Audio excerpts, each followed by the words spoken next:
daan din ito para pagkakitaan ng iba. May balitang Middle East, si Rowen Soldevilla. Mahigit 12 taon na sa Oman si Emma Berceles.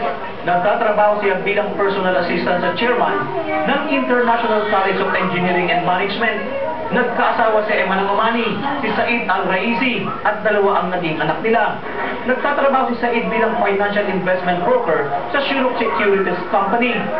Si Said ang nagbigay sa kanya ng lakas ng loob at lisensya para pumasok sa pagtitinda ng mga herbal at health products.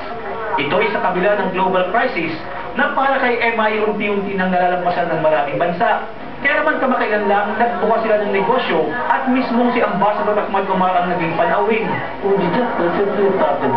New in Oman, we are just only member, we just take this franchise in Oman. We believe that and we can do it. And we believe that in Oman especially they like this product because this is coming from Germany.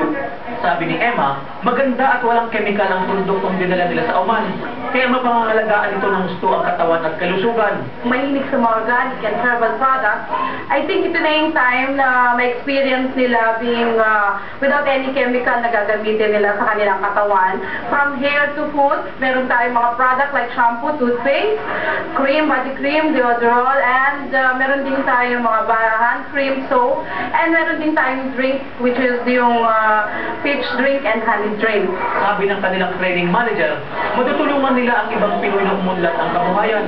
Gusto namin silang mabigyan ng pagkakataon na kanilang partisipasyon, tumulong, makakapagbenta, kumita ng sapat na salapi o pagkakakitaan para maiduktong sa kanilang maliit na kita. Isa si Aida sa mga natulungan ni Emma na kumita ng extra sa pamamagitan ng pagbebenta ng kanyang produkto. Natutuwa ako dahil ako yung pinaka-top seller dito. At saka yung gusto ko pa rin kahit aside na may extra kong kita, gusto ko pa rin pasok nitong trabaho para may makita. Para may share natin sa mga ibang gusto rin na may extra income. Bukod sa walang kemikal na toothpaste, maraming produkto ang dinala ni Emma na nagustuhan ng ibang Pinoy.